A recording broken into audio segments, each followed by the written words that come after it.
Hello, everybody, and welcome to the Alien vs. Predator Galaxy podcast, the original Alien and Predator podcast. I'm Aaron Percival, aka Corporal Hicks, and joining me are usual pain in the arses. Adam Zeller, aka Ridgetop. AJ Bischoff, aka Voodoo Magic. Eric Adams, otherwise known as Xenomorphine. And to be fair, the pain in the arses comment was directed more at Adam than the other two. The other two are consummate professionals. Adam is not. Somebody's got to give you a hard time. And welcome to episode 123. Now, it's our third episode of the year. Yeah, AJ spoiling it. I say that like it makes any bloody difference because the name's in the episode title. It's on the forum post. It's on the news post. But yes, we are talking about Thicker Than Blood. Thicker Than Blood. And this is actually, despite being our third episode of the year, this is actually our first recorded episode of the year. So, how's everybody doing? You had a good Christmas? You getting a good swag? Yeah. I got. I built a new computer, mostly new components. So, some gifts with that. But yeah, I got some mostly like gift cards and stuff. But yeah, got some good swag. Good. I'm just hoping our families didn't get together because of COVID-19, so I'm just hoping we get through that this year. But the best gift we can have is our health, so I'm glad everyone's healthy. Wow, AJ, you make me seem so materialistic with that crap. Because I got an egg. No, I didn't get an egg. Well, I was thinking about an egg. Okay. This is pre-show discussion showing through here. Now, Eric, do you get anything good? Or are you going to throw some platitudes at us? Because we got no money, so... Fucking hell. I saw you got some swag, Aaron. I saw the picture of you. You know what? I'm looking like the friggin' bell ending because I just want to show off my swag that I got. And well, why don't you show off your swag? Stopping you. Do it. Eric is just happy he has food, and basically. I don't normally look forward to Christmas. I've never, since I've stopped being a kid, it's not something I really enjoy. But everybody did a good job with me this year because you probably can't see it so well. I got a frame over there for all my sign trading collectible card game that I get done when I go to conventions. I got a new figure to add to the top of the thing, the bookshelf there, which was the NECA's 40th anniversary blood edition of Big Chap, which was cool.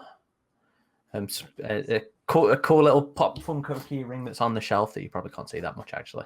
But I was and a bunch of Watchmen stuff. I really like Watchmen as well. And so I had a good year. I had a good year with swag. And I love the frame. It's so simple. I should get that off in a bit actually, just to show everybody. But those cards in there are some of my prized parts of my collection. Because I've never older, Aaron. This wasn't a Christmas gift. This was somebody that was lurking around on the floor. So it crawled up me. For anyone not watching, there is a face hugger on Aaron's shoulder. Indeed, yes. For those listening, yes, that'd be weird if you're on audio only. And yeah. So yeah, it'll fall off eventually. I always try and wear it when I'm doing like the RPG sessions, and it always just disappears. But now that you've all made me feel bad for wanting to talk about my Christmas gifts, yeah, I'm glad everybody's okay as well, and that you're being fed, Eric. I know there was a chocolate biscuit there earlier, so. It's still intact and everything. Just about. But I don't know how we're going to smoothly move on from this. Fucking hell, boys. We're here this episode to talk about Thicker Than Blood. If our previous episode was an interview with its writer, the Jeremy Barlow that Adam and I did. So if you've listened to that, you already know Adam and I love the series. And that just came out today at the time of this recording. Yes, that podcast. Yes, it did. like, what are you on about, Adam? The comic's been out ages, but no, the interview came out as of today for recording. So knowing that we love it already, Adam, we'll go last in terms of the mini reviews.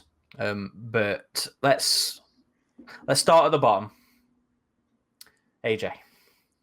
Wow, you mini sure review, you want to start please. with me? Okay. Well, we're going to build up. We're going to go Eric, medium, and then me and Adam. All right. Well, first thing I'd like to caveat before I begin is that the writer, Jeremy Barlow, the writer of AvP Thicker Than Blood, is awesome. Awesome for taking his time out to talk to AvP Galaxy podcast about this comic series, and also awesome for admitting that he has a soft spot for Predator 2, which always scores points with me. And I'm glad Hicks and Ridgetop talked with him, because I have a feeling in this podcast they're going to be gushing about this book. But just know that whatever and wherever my feelings lie, not everyone is going to like everything, and you're still awesome, and thanks for coming on. So, AvP, Alien versus Predator, Thicker Than Blood. For me, it was a uneven experience, a tale of good and bad vibes, good and bad experiences. The best part of this book was artist Doug Wheatley, right? Is that how you pronounce his name? Mm-hmm. His artwork was just a feast for the eyes. I mean, this man has a real gift for drawing aliens and predators. His biggest strength is drawing humans, just the emotions they convey. Everything from the spaceship to the interiors. The environments were spectacular, and it was brilliant coloring too. I'm going to try to butcher this name, Rain Burrito. And the artwork just literally popped off the page. So if I was grading this book on the artwork alone, I'd score it a 10. However, Jeremy Barlow's writing is where it falters for me. It feels like the tale of three C's, you know, it danced between captivating and convoluted and contrived to me, where I felt like a pinball bouncing in between an uneven story. And when I'm dealing with AvP, I'm also always going to call out if either creature was badly represented or not represented enough. I just did that in our podcast reviewing the novel Alien versus Predator: Hunter's Planet, where I believe the aliens were underrepresented in that book. And I'm going to do it here again when I'm saying that the predators were badly represented in this comic book series. And I'm sure we'll get into it. And Jeremy Barlow's backstories that he revealed when he spoke with Aaron and Adam. But it was just not a good representation to me. And the alien, all the alien fans who complained about Wolf, who just owned the creatures in AvP Requiem, and the Predator was overpowered. Well, you got your revenge, alien fans, in AvP Thicker Than Blood, because boy, the tables were turned here. But I'm just saying, bad, that, you know, there were good moments too. There were character moments between the story's two protagonists, a 15-year-old girl and her younger android sibling, and it all led to a uneven experience for me that didn't rise to the level of the artwork. So I'd say if you're strictly a Predator fan, I'd say this book is a 5 out of 10. If you're strictly an Alien fan, perhaps this book is a 7. But as an AvP fan, I'd have to say it's a 6. It's worth a read, but not worthy to me for many return visits. So I'd say a 6 out of 10. Okay, Eric. Well, interesting you mentioned that about the Requiem Wolf Alien Predator kill ratio. Yeah, I did notice that in it. I felt that was interesting. I felt the alien should have at least got wounded a bit more than it did, at the very least, for some stuff like that. But I actually mostly share Voodoo's view, as it were, of the artwork is absolutely beautiful. This is one of those comics, it's a rare instance in Alien and Predator comics where I feel I have to take my time looking over it, because some of them it's each page. In some of them, like this one, it's often each single panel. There's just so much detail, not just in terms of, like, you know, the outlines and stuff, but in terms of the shadowing, which I just want to absorb and take in, that I just feel I need to take my time over it. Unfortunately, where it falls down is the story, and especially the characterization. And with some stories I would take issue with a story being convoluted, but I do agree there are points where I think to myself, wait, what, why, what, how? And it just falls down a bit at certain points. Taken as a whole, it's a nice sort of A to B thing, but even the basic premise where it's implied predators have gone in this ship and they're slaughtering everyone on sight. It doesn't matter whether they're armed or not armed. So there's this implication that they're doing so because they've entered the territory of the predators. But at that point you think, why didn't they just blow up the ship? It's just an excuse to just have predators killing people randomly. And I think with this story, I listened to the writer of it on the interview you guys did, and he does admittedly talk about, well, he had all these different ideas and some of them fell by the wayside and there was a lot more background, but it felt like some things were left over from those old ideas. And he said, well, he only had so many panels and whatnot to actually fit in, but there were often segments in the story where I think, what was the point of including that? Like the guy with the bird, he used to be the lead character in the original story. And in this story, I assume he was put in there because they thought, well, I've come up with this character, it'd be nice to just put him in there. But I just thought, what was the point of putting that character in there? I did think it was interesting having a predator team up with two kids, but the reasoning for it, after they've literally just tortured and almost drowned it, makes no sense. When you have a story about kids, you had to be very careful. One of the exceptions to a child character not being annoying was, you know, Lex and Tim in Jurassic Park. They, up until that point, kids featuring in stories, they were always annoying. That was one of the few stories where they felt like kids do, like Newt did in Alien. She felt like a real kid. This one, I mean, you got Maria, the girl, she just acts literally like a raging psychotic at points, and I did not relate to her at all. You have the kid who's actually a synthetic, that's revealed very early on. I find that very interesting, but I mean, he's acting a bit WTF at some points as well. Like he's looking at this wall of predator weapons. And he's like, oh, this is so cool. And I'm thinking, why would a machine think predator weapons are so cool? And it takes the human daughter to be the one that says, this isn't cool, this is sick, they've just killed their parents. And I'm thinking, well, what's synthetic? Why would a synthetic give a damn about whether a weapon is cool or not? So you have little moments like that, and whole characters like the guy with the bird. I think they sort of junked some of the wrong stuff. Like he talked that he did want to have the predator ship interface more, and that could have been interesting. That could have led to some exposition. And then you had other points where you just have stuff put in it that I just think either that doesn't make sense, or why are they acting like that, or it doesn't contribute anything to the story.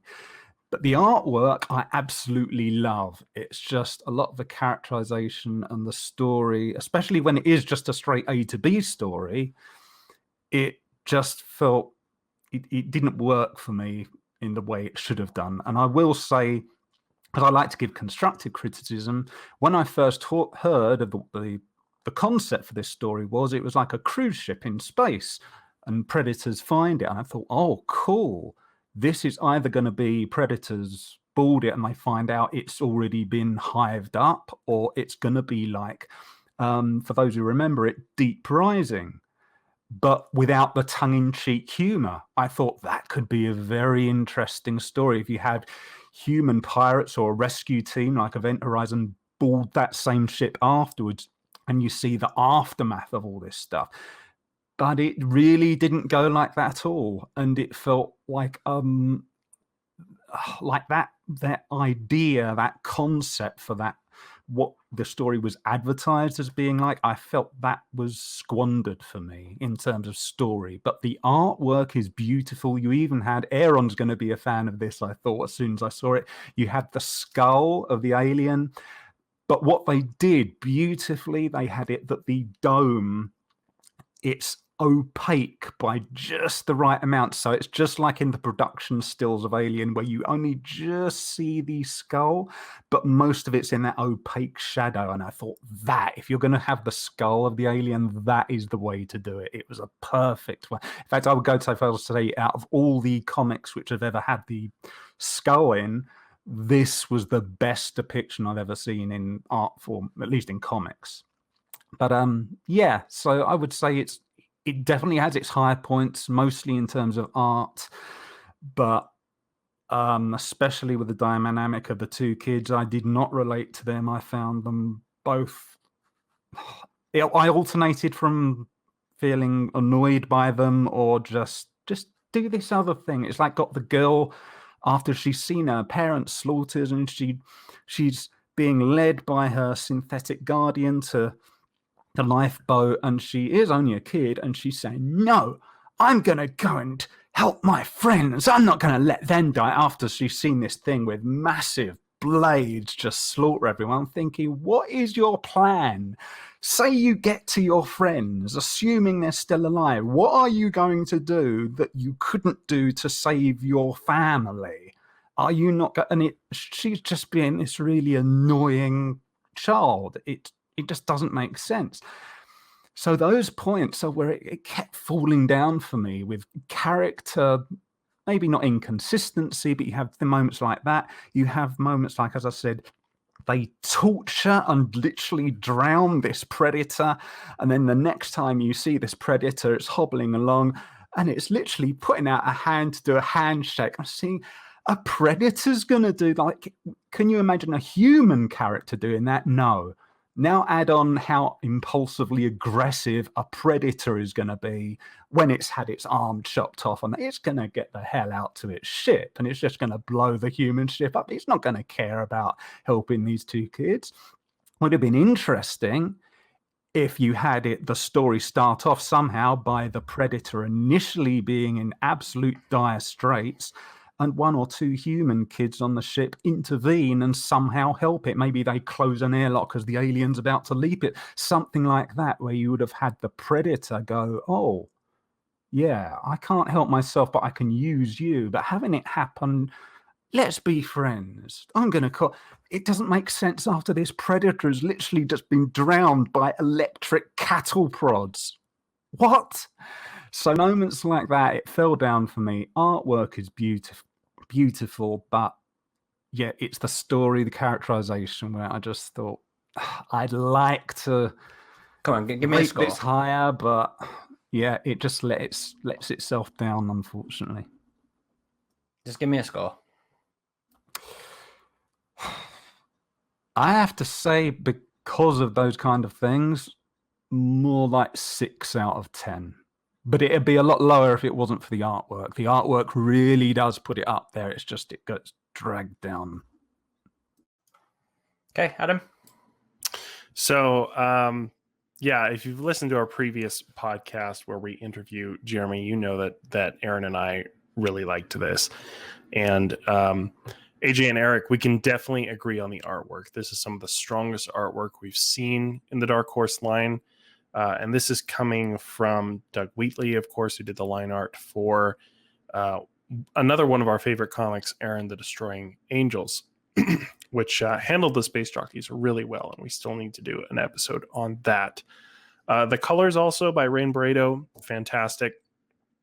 For me, this really worked for me, and I get what you guys are saying in terms of like bits in the story that are very atypical for an AvP kind of thing, but for me that was part of its strength, and I think Jeremy illustrated that really well in his interview, that he didn't want to do a story that was just Marines and predators mowing down aliens. He wanted to do something that was pretty different, and I think he succeeded in that. And yeah, you could consider her annoying, but for me, she was a spoiled brat teenager who had grown up on a luxury liner. You know, it made sense to me that a teenager would be acting impulsively, like, oh, we have to go get our parents, oh, I need to save my friends. Like she would not really be thinking things through. And yeah, she comes across as a jerk in the first half, but I think it got into an interesting sense of family where you can have these conflicts that are to hide deeper emotions, and they get to a point where these two characters find out something, and it strengthens their connection as siblings, and I think that focus on family in this was really well done, and similar to Alien Echo. And Aaron, I know you would also recommend that book, and that kind of had, as far as the sibling dynamic goes for me, a similar kind of theme, even though they're unique in terms of these two stories. I've always wanted an AvP story on like a space yacht, a space cruise ship, and so this did that for me. It was a setting that I had wanted to see for many years, actually. And I think it portrayed it really well. There were some interesting locations on the ship. So just the world they created on the ship, it makes you ask questions like, whoa, this is a luxury liner just going through space. Like what kind of course do they chart when they go on this thing? And all these different rooms. And one of the heads of the ship is a cartographer, and the other one is a tour guide.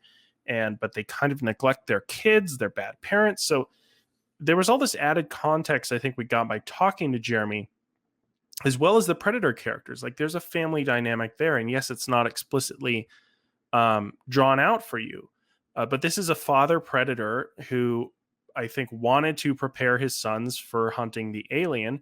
And they didn't know what was waiting for them on this ship. And so like, well, let's just go there and fuck some shit up, you know? Sorry for YouTube. But yeah, so I feel like the Predator, for me, it's boring if the Predator's always like killing aliens left and right. You know, this is just like the first AvP movie where an alien takes out two predators in quick succession. And people complained about that too, but I don't want to see stories where things always go in the Predator's favor. I mean, yes, you could have high stakes there, but the predators don't always have to be mowing down aliens. You know, sometimes the aliens do get the upper hand, or you get a particular alien that's especially lethal. And this one, the alien really reminded me of Alien Isolation, how it was portrayed in Alien Isolation. So to see an alien that lethal going up against this predator hunting trio of very unique looking predators, and there's kind of a subtle family dynamic with the predators there, and the father's trying to prepare his sons, and the father's been disgraced. None of this is explicitly laid out, but you still get the sense of there's a connection between these three predators. So for me, the story was just really intriguing. And yeah, I mean, the guy with the parrot coming in and just like, oh, you always think you're better than me. Yeah, there was a couple of moments where I was like, well, was that really necessary? And I do feel like the issue would have been better served as a 5-issue series, because there were a lot of things that Jeremy talked to us about, Aaron, that were not really laid out. And I think he could have gone into a bit more. But this is the first standalone AvP story that we've had really since Thrill of the Hunt and Civilized Beasts, because 3 World War. I mean, I personally wouldn't count those anyway because they're little digest things. They were decent. I'd go even further. All the way back to Eternal? Because that was 99. No. Unless you count Sandtrap. No, because that wasn't a series. AvP's had a lot of little things, but very rarely any full length series that weren't to do with a crossover event. So 3 World War was still a crossover, even though it was continuing the other stuff. Yeah, I'd. Then again, when was Xenogenesis? Hang on. Yeah, Xenogenesis was all part of a crossover. This is the first standalone AvP since Eternal in '98. So, like 20 years. Yeah. So, AvP does not get enough love, and I could feel the love for AvP in this. I really liked the setting. I really liked the ship, and I really liked the characters. As annoying as they could be sometimes, I feel like it came together for me, and they grew as characters, not just the human characters, but the Predator character as well. So for me, this was solid. I mean, I have some issues with it here and there, some unnecessary bits of the story or things that could have been explained better. Or I do feel like it was a bit too compressed and that it could have used another issue. But for me, this is a 9 out of 10. Like this is up there with Eternal for me. This is one of the best in my opinion. I very much agree with Adam there. I consider this one of the top 3 AvP stories. And that is counting. That is, I know we just made a big deal over there about a lot of the AvP stories being part of events. You know, Xenogenesis was a big thing. 3 World War was part of the reboot. We've had a couple of things to do with the relaunch. You know, with Fire and Stone and Life and Death, and even counting all those as part of AvP series is, you know, Thicker Than Blood is top 3 with me, with Eternal and the original. As has been said, the artwork in this is just absolutely freaking stunning. Doug Wheatley is one of my favorite artists that's ever done any of the Dark Horse Alien stuff. Destroying Angels is one of my favorite Alien comics in terms of artwork and narrative. And Rain Burrito, their coloring work is some of my favorite from recently as well, because they also did Dust to Dust, and the same sort of. I think Rain has a texture to the way they do the colors in the series that I've seen of them so far. So even without knowing who Jeremy was, you know, when this thing was announced and it was Doug and Rain, I was like, you know what, this is going to look good. And it did. There's so many panels in this thing that are deserving of being printed out and stuck on the wall. You know, I would quite happily buy some of the line artwork and the original sort of prints to stick on the wall up there with Tristan's stuff. So I think we're all quite universal there in terms of that. You know, all of Dark Horse's last runs, you know, Predator Hunters 3 and Alien the original screenplay and Thicker Than Blood, Dark Horse went out on a very big note visually on all 3 properties. I definitely disagree with that with AJ and Eric in terms of the narrative of this one, because I really, really dug what Jeremy did, and that was before learning all the extra context from what Jeremy told us. That was before that.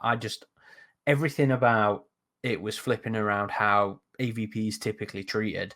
Now, you know, AJ, you were saying about the Predators being underrepresented in here. For me, they you know, the punishment that the main Predator went through in this and still came out on top of it. You know, I was like, God damn, that guy is fucking brutal. The punishing he has taken, and he is still up and running and still grappling with an alien when he has one arm and one foot. I was like, God damn, I respect this Predator. As Adam was saying, I'm so used to seeing the aliens poorly treated in the expanded universe. And this is not just AvP. This is not just a case of the original AvP where they've been mowed down in the streets of Prosperity Wells. You know, all of the EU has a problem with this. And, you know, to see him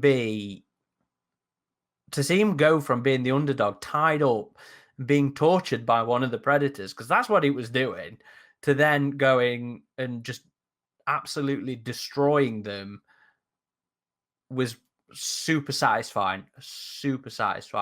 And yes, it would have been nice to have perhaps seen some of the fights fleshed out a little bit more, but with the narrative being focused on the kids, you know, it was like, yeah, I know why we haven't got 3-4 pages of this fight, and I know why we've quickly moved on to the kids dragging the predator away.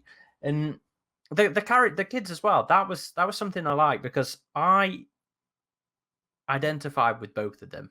You know, I remember the difficulties that I had as a kid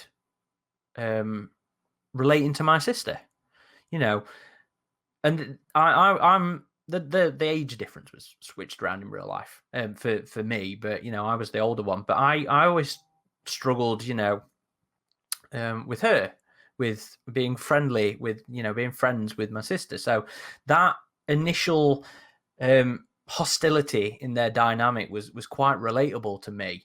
And over the course of the story of how it then became, you know, I don't hate you. This is the world, and I'm taking my anger out on you, and it's not fair, but it's what I'm doing, and I know that, and I'm sorry. I love you.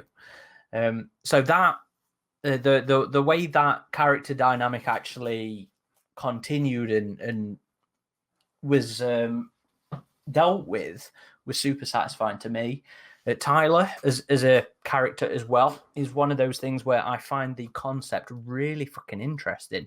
You know, this idea of him being forever immature. You know, he was an 8-year-old trapped in a supposedly immortal body. He was never going to grow up. So, you know, when Eric's saying things like him, why would he find weapons cool? Because he's an 8-year-old kid. He's programmed to be an 8-year-old kid, even if he is a robot. Yeah. But you've got to give concessions to the franchise, because that is not the way Alien has ever really treated its synthetics.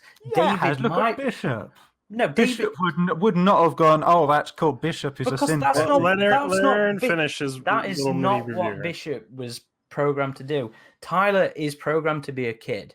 He is programmed to be a companion to her who outgrows him. So he is forever this 8-year-old boy's body who's obsessed with cartoons and thinks weapons are cool. I fucking agree. I agree with him, even though I did really like Maria's turnabout of, get fucked. They just killed our family with these things. Get your head out your ass. You know, I liked that. I thought that was very believable as a dynamic and an exchange there. But him as this eternal kid is something that fascinates me, because he's not eternal. He might never mature, but his body fails, and he has to deal with that as this immature kid.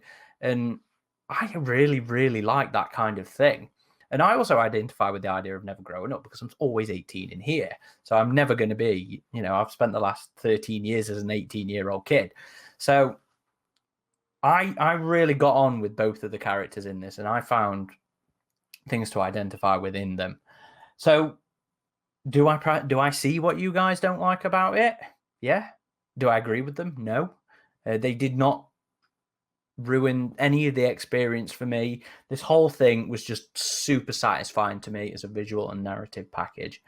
I'd probably go 9 out of 10, maybe 8 out of 10, because I don't know if I'd treat Eternal that high either. I mean, I think you struggle to beat the original. You'll always struggle to beat the original, but it's up there with them.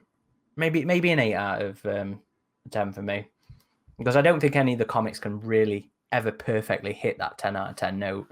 We don't get Watchmen in here, so but yeah, really enjoyed it. And I've just thought, I didn't tell any of you guys to do the pros cons kind of thing that I wanted to start doing the comics with now. But make your choice. Is it an 8 or a 9? Because I thought it sounded like you were going to be just as high as I was on this. You're so pushy. Make your choice, Aaron. Yeah, for the guy who always keeps us waiting, you do have the choice of 8.5. Yeah, you could go with 8.5. Yeah. No, Wow, he's still thinking. Go with 5. I'm going to go. No, I'm going to go. I'm going to go 9. I'm going to go 9. Wow. Okay. I really enjoy this. I mean, good man. All right.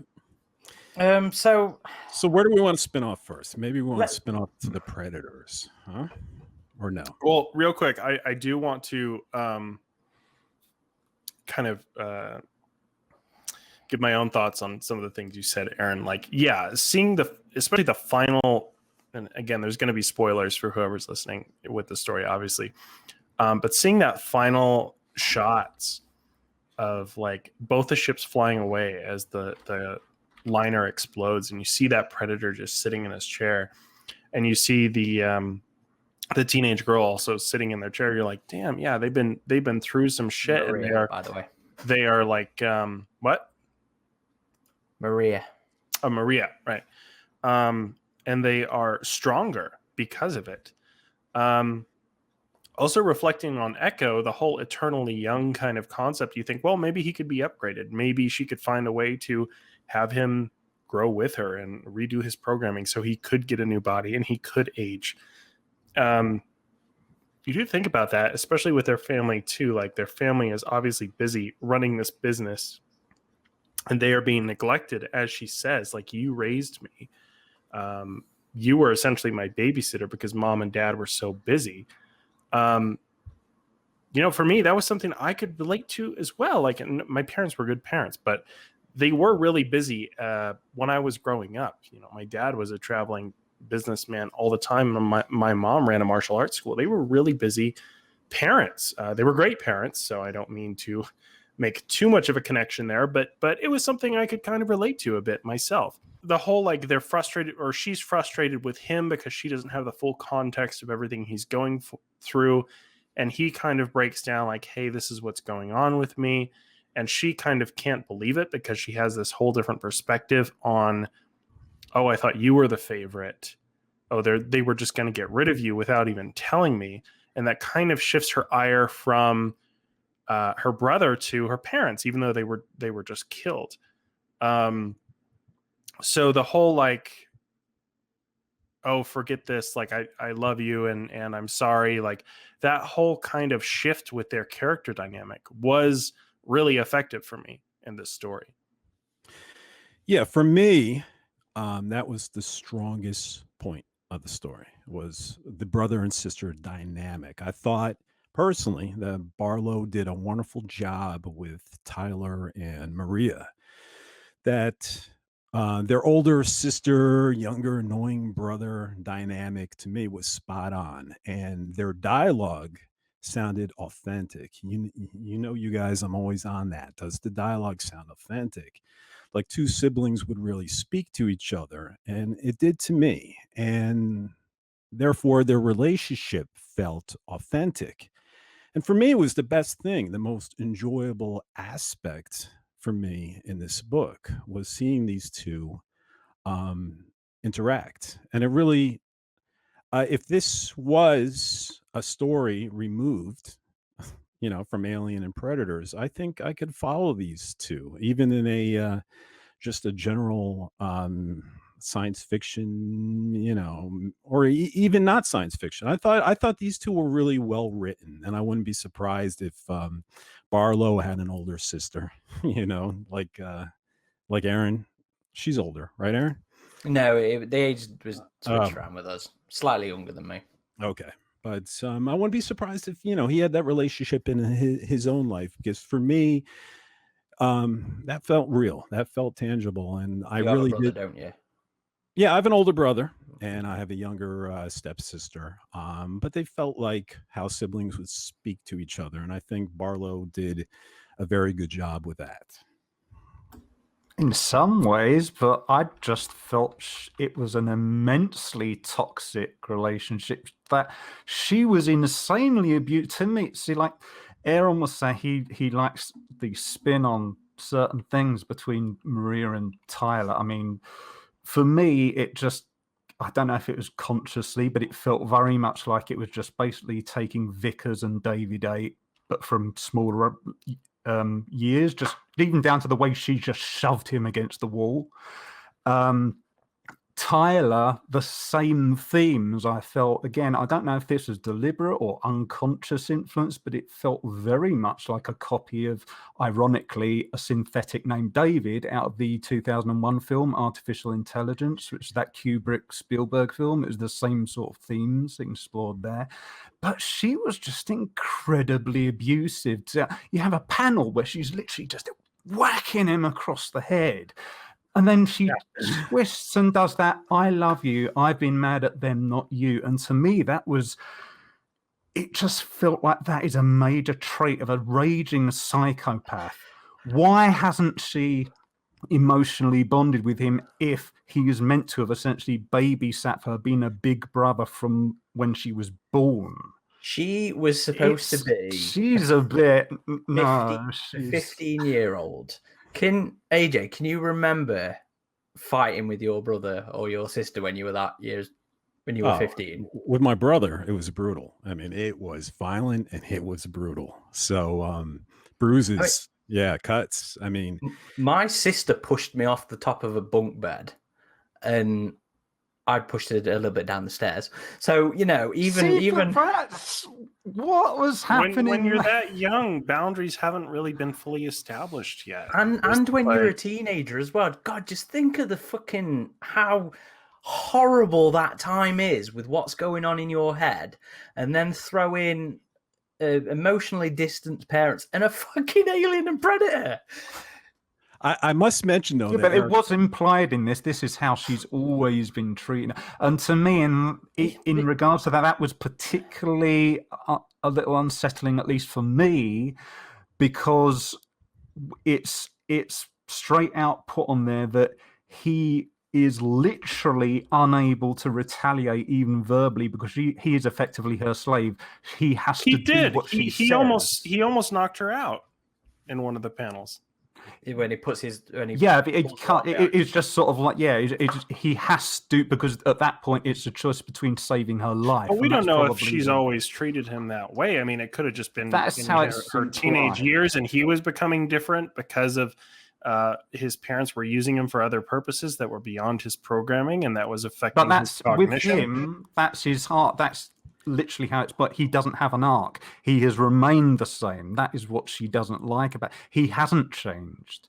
So that's why, to me, it felt, I don't like reading these characters because it feels not like it's glorifying abuse, but it is abusive. And then she just turns, I love you, I've been mad at them, not you, love. And then it felt too quick, it didn't feel like human beings to me. I couldn't take it as abuse because, again, it just resonated with that part of childhood. Sibling squabbles, Yeah. I mean, you could say that perhaps Doug had made it look a bit worse than perhaps was intended to. I can buy that, maybe. I just want to bring up a point that Eric brought up, though, about this movie, Artificial Intelligence. There was some stuff with the Barlow interview, which he's awesome for doing. Appreciate it. He brought up a backstory for this android robot where, originally they had a son, this family in Thicker Than Blood, and the son died. So they decided to replace him with this AI. And then once they got a new kid around, it was like, so long AI, they didn't care so much for that AI child. And I'm like, this is Steven Spielberg's Artificial Intelligence. Yeah, why didn't he just say that? Because in that movie, they have a kid. The kid practically dies. He's in a lifelong coma. They don't think he's ever going to come back. The mother's depressed. So they get this artificial intelligence. It was a child. It was from the Sixth Sense actor. Hallie Joel Osment, I think is his name. Yeah, I think so. And they brought him, and the mother got acclimated to him and fell in love with this child. But then lo and behold, this kid came back from a coma, and then suddenly it's like bye artificial child. And then when I listened to that, I'm like, why don't you just say the backstory is artificial intelligence? Because I've seen this before. So it was yeah. It's not mean to say that it's bad to put in a comic. It's just that it felt overly like that. In the same way as their relationship, Miria and Tyler, it felt very much like this is how I can believe Vickers and David 8 were like when Vickers was that age. Except that, David would have been an adult, but it's still that kind of thing. As I said, especially when I saw her shove him against the wall, and I thought, Prometheus? It would just hit me in the face. But talking about those kids, guys, if you put me in isolation, no pun intended, if you put me in an airlock and cut off the internet and the world after the acquisition of Fox by Disney, and then you handed me this book, I'd swear I'd shake my fist in the air and say, aha, this is the Disneyfication of Alien versus Predator. You take out the gore, you take out this gore, and this story would be so suited for Disney Plus. Yay, the 15-year-old girl and her little android brother against predators and Alien. Think of what we could have conceived with Newt in the 1980s if she started her own series. So just generally, even though I like going in a different direction, I don't think this is a direction suited for me and some of the people in our forums as well. They mentioned this is not their type. Well, I don't think you have to worry. It doesn't seem like he was intending this to go further than this contained story. I didn't get that vibe. I didn't get any kind of Disney type of vibe from this. We've seen the family theme come up in the comics before, even Dust to Dust. That was very much focused on the mother-son dynamic, and this one was more focused on the sibling dynamic. Echo was heavily focused on the sibling dynamic. Well, Echo for teenagers, right? Isn't that a young novel? Yeah, but it was still really well done. Like, I'm not going to initially look at something that's for teenagers and just be like, oh, that's Disney being Disney. I feel like it was effective, and it was also entertaining for me as an adult. Well, this wasn't Disney being Disney. Disney wasn't involved with this, but it's just feeling where our fear. It's where I would go where Disney would take it if our fears were being realized. If Disney went down this route, I'd be fucking happy. As a TV series, yeah, sure. Okay. I mean, yes. The main characters were kids, but again, I say for kids, teenagers. But for me, this was. It felt like Alien in terms of they were real people in Alien. They were real workers. This was me bitching about my job. This was me as a kid. It was relatable. It was an everyman and every kid and every teen. Kind of thing, and it was fucking brutal. This comic was brutal throughout. Well, that's what I said. If you took the gore out, but the gore was everywhere. Yeah, and he did a great job, Wheatley, with the gore. Woo! Some of those shots were really detailed. With the intestines hanging out of that annoying character, the Denver. I think he had his intestines. When they discover him across that thing, I was thinking of. Actually reminded me a lot of Tristan Jones' artwork for some reason. Just the detailing of the way he always has the intestines spilling out and stuff like that. And it reminded me of the piece from the 40 Years, 40 Artists things that Tristan had done. I tell you what that reminded me. I don't know if the artist used this as a reference, but it actually reminded me of that. The DLC for Isolation when you're on the Nostromo and then you come across Lambert's. And she's sort of like that. I don't know if that was deliberate, but that's what it reminded me of. Yeah, there was a lot of good violence and brutality, which we do want to see here and there with Alien versus Predator for sure. Especially with the Predator was torturing this alien, the alien got just total vengeance on him. I think he even rips out like his brain and spinal column. If you look at it looked like something like that. The alien was fucking savage as well, in that one, because he bit the hole, stuck his fingers in the hole, and then yanked it. And when he's fighting Hook later on, he's very slowly stabbing into Hook, and it was like that struck me as a little too much like the newborn in Resurrection when it's doing that thing with Cole. It's putting its fingers into her, and it's trying to be sadistic like that. I don't know. The alien can be sadistic. I like that. Yeah, I mean, in this, I found the alien to be. It's like when we talked about Isolation coming out, and there's this impression of Big Chap being this super fast, sadistic kind of bastard that doesn't. It's the impression, but it's not what the film's doing necessarily. But they replicated it for Isolation, and that was the same feeling I got from this one. This was that impression of Big Chap, but it was stompy. This was the sadistic motherfucker from Alien Isolation, and I loved it. In some ways, there were parts where I thought, "What's happened?" Like the part where it escapes initially. And then Maria and Tyler sort of hide behind that desk, and it literally comes within like a foot of them. Yeah. And then for some reason, it just decides nope, and it just goes out. The same thing happens in Isolation. Its tail literally drags across. Yeah, but its head isn't like almost at Amanda at that point. Something should have intervened there. Some things happen in Isolation, a video game and a movie, Adam, and you're gonna raise a red flag and say, "Hey, that was dumb." Why didn't the alien notice? The humans there, and they can pick up the sounds and the quivering and the heavy breathing and the shaking. And but in regards to, I guess, predators and aliens, well, let's start with the predators. With me, the biggest gripe, I have a lot of problems with the predators, is when they come to the ship. And I just want to talk about the book first. I don't want to talk about what Barlow said afterwards. I know you were using names, Hicks, for one of the predators. These names aren't in the book, and people who maybe didn't read that interview are not going to know. But neither is Wolf in the film. Yeah, so we adopt the nicknames. Neither is Scar, neither is Mr. Black. Yeah, well, that's fair. But something like this, well, the biggest gripe I have first is when they come into the ship and invade and start slaughtering, unarmed men and women and children, ripping off heads, ripping off body parts.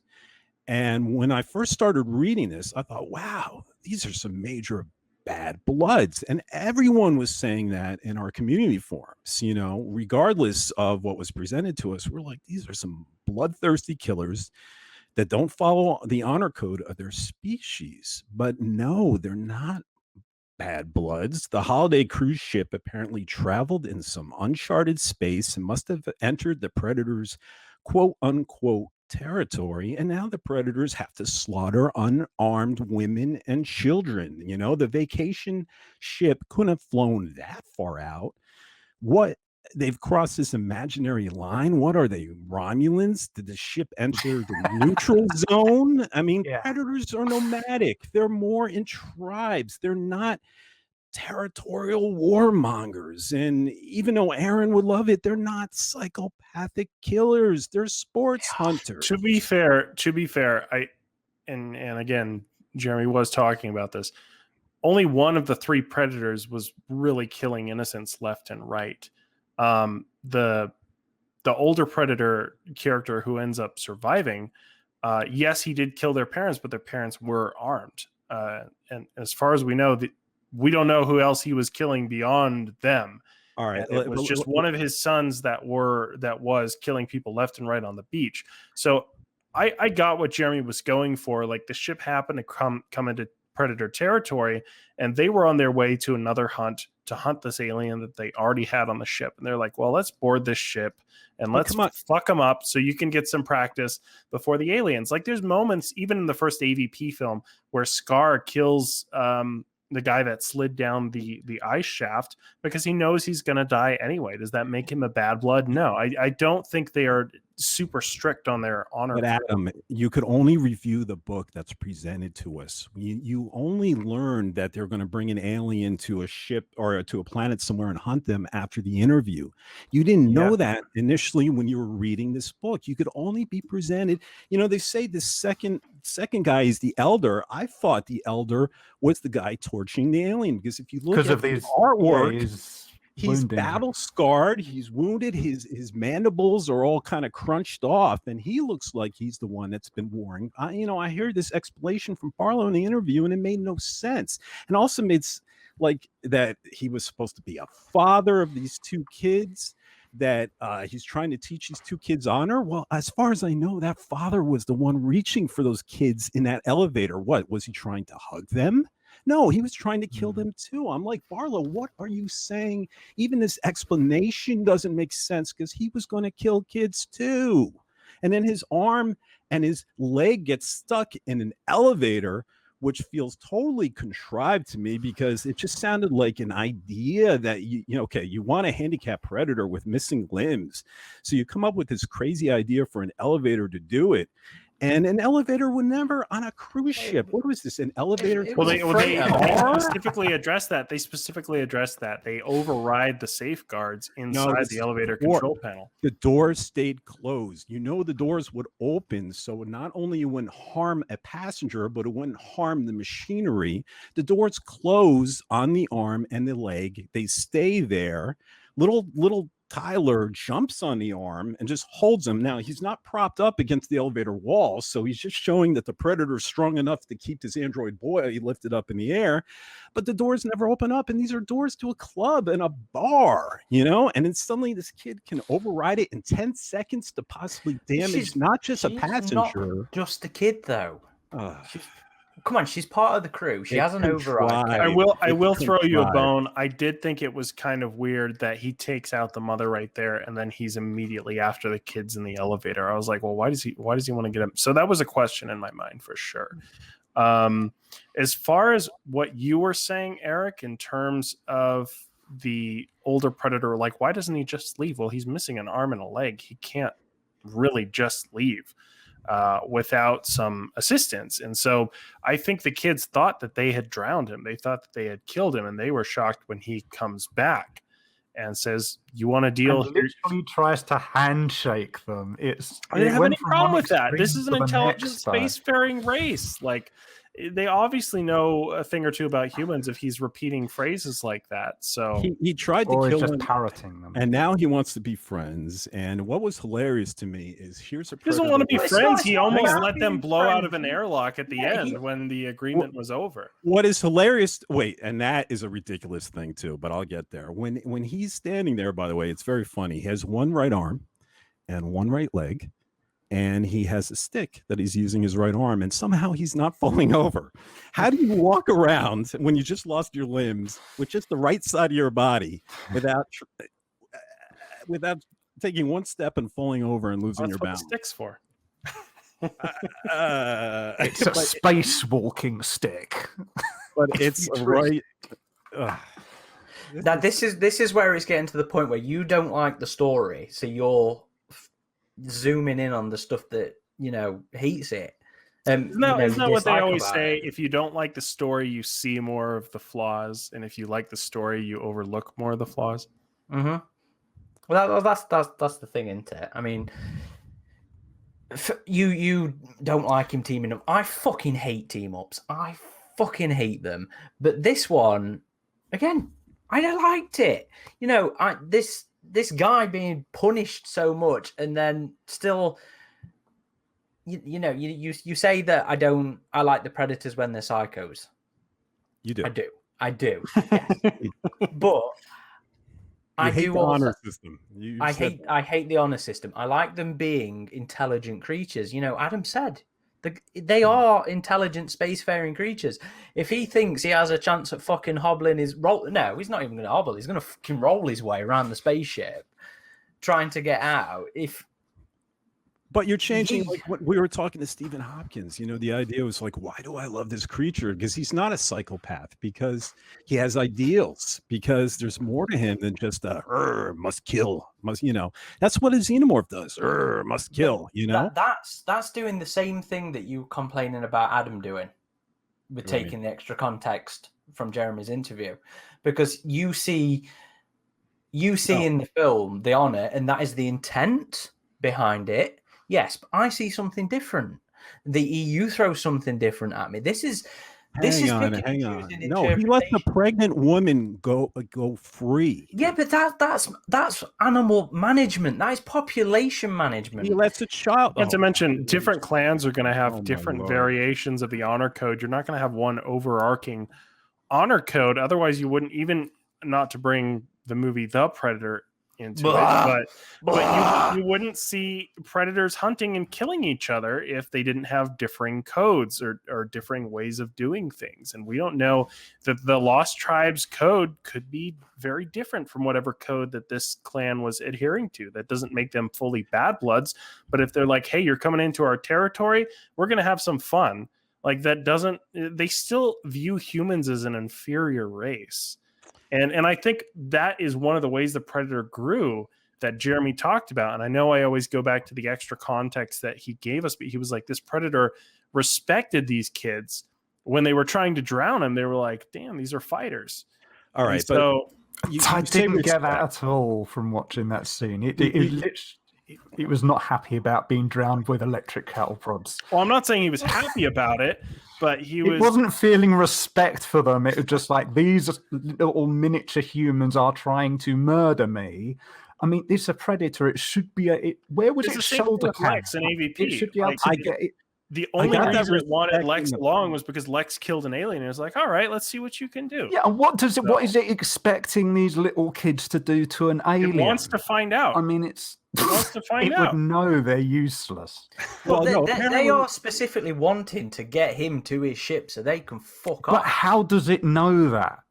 All they're doing is speaking English to it. It's got no way. They might as well be going blah, blah, blah, blah, blah, blah, blah. And it's got no way of knowing what the hell do you mean. It should be going, sod this for a game of shoulders. They have some understanding of English. This has been shown throughout the series. They literally have a translation device, and again, from the Predator. But look. Yeah, and you guys mentioned the end and respect and honor. You guys ever see the Star Wars meme where Anakin says, from his point of view, the Jedi are evil, and then he proceeds to kill younglings? I've not seen that before. Well, my head went to that meme. When Barlow had, during that interview, he said that the handicapped predator had some sort of redemption arc at the end. But even without him saying that, I saw that he had a respect for these kids when he carried Maria to the escape ship tender, and then brought the damaged Tyler, a younger sibling, to the ship. And then leaves and proceeds to suck them into space. And if it wasn't for Maria, they both would be dead within 10 seconds. So you're either writing each predator as a complete idiot. You respected, you bring the body together, and then you want to suck them into space? What? This is okay. I'm gonna explain that away. I mean, here's me, who's someone who's been critical of the story. I will say that for me, I didn't mind that, because to me that fitted in with Predator mentality. Because for me, Predators, once you've done it, okay, whatever happens to you, it's on your head, because that's what happened in Predator 2 with Harrigan. They gave him the pistol, and then they started, we're going to lift off, you're going to stay here, it's up to you, we don't care. For me, that's how Predators think. As soon as the task is done, what you do is on your head. But I could see how you could see it's a bit contradictory, because as soon as he goes, he's off and they get sucked out. The timing was a little off, but to me, I felt it fitted in with Predator. Yeah, that's a good comparison. And who knows? I mean, maybe this Predator was like slowly detaching the ship. He's like, yeah, you guys better get out of here. And it was spurring them along. Like, maybe he wasn't like just detaching the ship like that, knowing they were going to die. He was like, well, I'm just going to let the air start coming out so they know they have to get out of here quickly. that's me overanalyzing it in my head for sure. But I didn't get it as like he was trying to kill them after their agreement was over. He was just like, well, you better get out of here. So, well, look, the Predators were just presented as so weak. And I want to caveat this. I am totally fine with a single alien besting a single Predator. Absolutely. I mean, look at the Alien Runner in Alien 3, so fast and. But do the Predators always have to be strong, though? But well, hang on. I mean, but look, to me, yeah, they are strong. They're a race of hunters. You mean there's weak individuals in every race. They're bringing a xenomorph. Well, I treat them like Spartans, but well, that's a whole nother issue. But Barlow, you're not going to have an entire species of Spartans. You're going to have weaklings, and you're going to have predators that are cheaters. Maybe they chucked the weak ones off the cliff, just like the Spartans, right? And yeah, they wouldn't make it to the point of being where the predator hunting groups go. They'd just be discarded. They would die in their challenges. You know, there's certain initiations that they have to do with a certain age, and they would just die out in the elements. But I think you're looking at too black and white. Hang on, but let me get into my point here. Let me get into my point. This is a race of hunters. Okay, you see a wall of magnificent weapons. You know. And I know I'm not the only one who's complaining about this. A lot of people complain about this, that the whip-carrying predator who fights the alien in the beginning of the story just gets ripped apart by the alien without a single scratch. Now, we don't know that because it cuts away.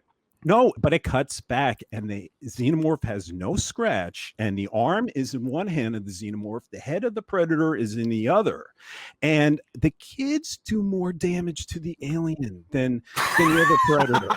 The children do more damage. Not really. The alien is pretty much unscathed. It's burned by her a little bit, but it's not like mortally wounded until the predator comes along. It takes 2 spears, one of which melts straight through it, and he's going, "What the fuck are you doing here?" It's the predator that gets the kill. But the predators aren't squishy little humans on the Nostromo, you know, blue collar.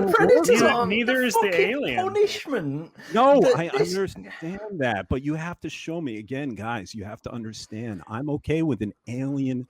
This is part of the writing. Okay, you say, okay, I want to have this alien defeat this predator. Okay, he's going to say I don't have space for it, but he has space for this guy named Denver and his little bird. You know.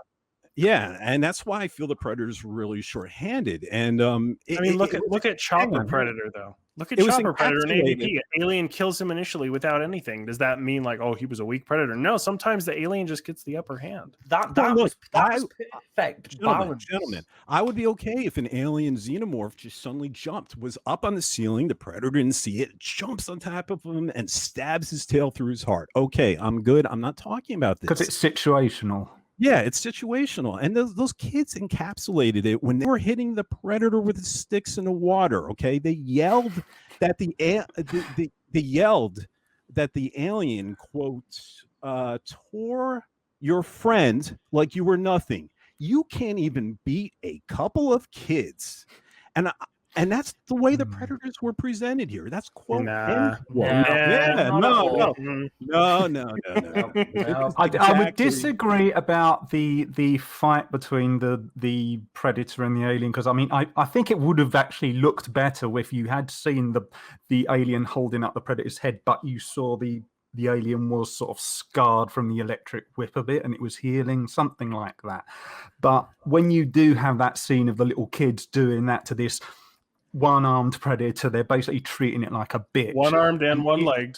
Yeah, that scene felt a little over the top. It is that scene that makes I loved when he's looking up in the sky and you see the sky fizz and he's on the beach, which is already such a cool location on the ship, and they think they've killed him. Like, I loved that scene. Like, guys, it's just the way. Aaron, you got to back me up here, right? I know.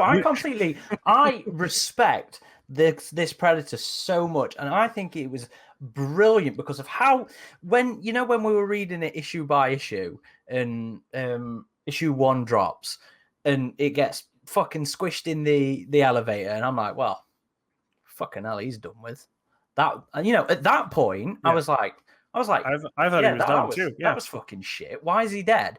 And then it comes back to it, and he's to his mate, his son, whatever. He's like, fucking sort this shit out. I need to keep going, and he does. I love that scene as well when his son just takes the razor whip and like it slithers around his limbs and it just cauterizes the wounds. Like that was so brutal and such an awesome scene. All right, Hulk look, is fucking badass. He is better than Wolf. Look, I'm going to read the back of the book. 2 sentences for you guys, okay? 2 survivors, a teenage girl and her synthetic companion, must either find a way off the ship for themselves or a way to boot the predators off. But mere survival now becomes the issue when an alien is turned loose on the ship. So it wasn't survival before. This is the way it was presented. It was when that goofy Denver says something when you're judging the story based on the tag, like no, when there's description. When there's an alien on board, he says to the kids, "There's something worse aboard," quote unquote. Why? You just had a predator slaughter dozens of passengers on that beach holodeck. Who knows how many dozens were killed by the others? The captain, the husband, but the alien is worse to him. How? This is Alien versus Predator fans. It's killing from their perspective. It's killing the creatures, easily killing the creatures that did that to the people on the ship. I don't think Denver saw that. I think that we don't know what he saw. He said he saw something. I think that was one of those writing screw-ups where the writer wants to raise the stakes and go, there's something worse in here. But from the character's perspective, yeah, it was a little weird because they're both equally. In fact, the alien would probably, at first glance, if you saw it, it might be less of a threat because it's not using ranged weapons. But yeah, I agree. It was a little bit. I was thinking, well, wait, is this where the story's taken a change? There's something about this alien. Is that why the alien was chained up? Because it's some different kind of alien, but it's just a normal alien, which in itself I thought was weird when you just saw a predator just flame-throwing an alien for the heck of it. That was another bit that I just thought, what is it doing? What is it about this alien? But it was just a normal alien. Exactly. It's treating the aliens the way they should be treated. The predators hunt them because they're supposed to be the ultimate prey. Yeah, I get that. And it was nice to actually be shown it for once. But why was it torturing an alien just for the heck of it? Predators are bastards. Again, it's one of the things I like about. And yet they had the space to have this predator flame throwing an alien for no apparent reason. And they said, we couldn't get in all this other backstory that could have been even more understand interesting. Why it was doing that at first, and then they released the I guess the security system, and the chain drops somewhat, and the alien kills the predator. The predator doesn't hear. Obviously, the chain's rattling around, and then at that point, the predator's still in the air. He smiles in the artwork, and then breaks the chains. And I'm like, okay, you're up higher. You couldn't break them before. But suddenly, you break the chains now. It's not like the chains didn't really break until the explosion. Well, what was that explosion? Yes. It was his flame backpack. Yes. It bit the fuel. Backpack? And then it was swiping at his armor, and the sparks caused an explosion. So the fire killed the chains. There was an explosion damaged the chains enough that the aliens. I don't know. The chains didn't look damaged to me. I didn't get that, but even then, isn't there some sort of, when he's up there, he's like this. You can't really say, arms and he's hogtied, isn't he? Initially, and then when Tyler releases him, he's down with. Yeah, but what you say is true. It was an explosion. That's what broke the chains. If it wasn't for that, it would have still been. It would have been like a dog on a leash. It could only get so far. But yeah, I will give the story one little critique of a moment, having just reread it again recently, where I was like, "Wait, what?" Was when they went back because they needed a predator arm for his computer because they wanted to retract the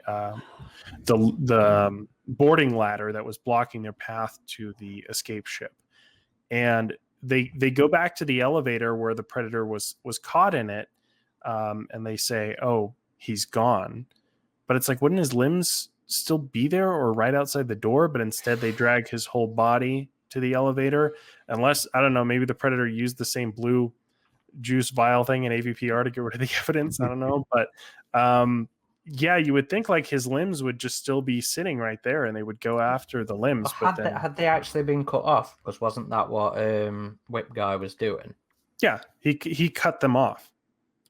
Yeah, so he did that down. So I think there's some of, and it probably applies to both of us. There's just, when a story starts rubbing you the right way, things get worse, or if things start pleasing you in a certain way, you start forgiving it. Because I don't know how you guys can forgive this part where it's right after the predator starts fighting the alien, the elder, the one with the two limbs, who looks younger. The alien, oh, by the way, the alien whacks the predator with his tail, okay? And he flies like 50 feet through the air, through the window, like he was punched by Superman. And then when the alien whacks the 15-year-old girl, she only goes 3 feet, lands up against a tree. But the predator is about to get killed, and 60 seconds go by when all this happened, and that 15-year-old girl disappears and reappears, somehow climbed into the predator's ship, and this girl knows how to use predator's tech. She's armed with a whip, and she's armed with a flame blaster, and she's using predator tech to destroy the xenomorph in something that couldn't last 60 minutes. Well, she saw the flamethrower being used by the other predator, and she doesn't use the whip herself. She throws it to the other predader. Felt contrived. I mean, just finish up on the displays of power, I guess, between the alien and the predator. Like I honestly like it when you see something that goes against our expectations, and I know the subvert expectations trope that can go wrongly as well. But sometimes, like with Grid Alien in AvP, we see an alien that's putting up more of a fight than we would expect against this predator. These predators, and like Wolf and AvPR, it's like, wow, this predator's wrecking aliens left and right. He must aliens and predators, you're still going to have individuals within their races that are going to be stronger or weaker than others. And that makes for interesting battles, I think, because if they're always evenly matched and it's like, well, one just happened to win, but they all got, messed up because they're all equally strong. Like, no, I want to see the predators that are super strong and like elites. And I want to see the ones that struggle or are like failures, or the ones that have to redeem themselves. And it's the same thing with aliens. Like occasionally we'll see an alpha alien like Grid that'll end up just leading the others. And that's the alien that ends up becoming like a new queen or something. So like for me, I like seeing those individual characteristics between the species. And I didn't think it detracted from the strength of the predators in this. The predator, like you were saying, Aaron, like by the end of this story, when he was in a ship getting away, I was like, that is one badass predator. I mean, AJ just said the dude got fucking knocked 50 feet. What does he do? He stands straight up and goes straight in for it with the alien. Yeah, but then my complaint was, no, I'm not saying every single aspect here, but there was enough to make me frustrated. Look, when you guys did that interview with Jeremy Barlow, right? He said the different behavior of the predators, the territorial crossing, where we must kill all your women and men and children now. That whole shift of being out of character, Jeremy explained, was solely done for mechanical reasons. He said that on the podcast. He had to get the kids alone against them. And that's the whole reason why he went against the natural behavior of them. And for me, this story, I need to get to a handicap. I need to get these kids alone. I need to get a handicapped predator, and these certain things with the elevator. You guys saw one in the first issue. I'm like, what? This elevator makes no sense. And in the second issue, why didn't this predator? I mean, Adam, I love when the aliens win in Alien versus Predator, because I get to see it. And you better figure it out and not just leave it out, like how this alien wins. It's not like the predator was caught by surprise. It's not like the predator was unarmed. So I need to see this stuff versus just, yeah, it happened, and if you don't have real estate space, you have to hone your story better. So you can explain. You're saying you didn't feel the victories, whether it's an alien or predator, they need to feel like they're earned. Yeah, absolutely. Like if it's just they're confronting, go away, and one's won, it's... Especially when it's alien versus predator. This is not Maria versus Tyler. True, but that's the thing. I don't think an alien versus predator story needs to solely focus on those battles as the main element. Yes, it has them, and yes, eventually it becomes the crescendo that we see. but it is focused on this brother and sister, and that's why I believe it cuts away. Would I have liked to have seen that fight between the Predator and the with the whip and the alien? Yeah, I would have liked to have seen that fight, but it was Jeremy's decision that it didn't serve the story at that moment to fully show it. And maybe that was just him trying to save, because he only had 4 issues to work with. Maybe if it was a 5-issue series, he would have been able to show that fight. I would have liked to have seen it for sure. He gave us Denver and his parrot. Yeah, but that's what I said at the start. I said I think there were things that went wrong. Yet he could have junked a lot of stuff that didn't have like Denver and Juniper, things like that, which ultimately served no purpose whatsoever. But what they got at least 2, maybe 3 pages worth if you include his death scene, and that could have been completely junked, and they could have put back in some of this stuff which was lacking. You don't need an extra issue if you're putting stuff in there that doesn't need to be in there at the cost of taking other stuff out, like, for instance, like the Predator ship interfacing with the kid, which could have given them a lot of information on what predators are, what the alien, what is the threat they are facing, without having to go through all the twists and turns that they did earlier. There are ways and means of doing it. You don't need an extra issue. Let's also remember, though, the nature of the comic writing.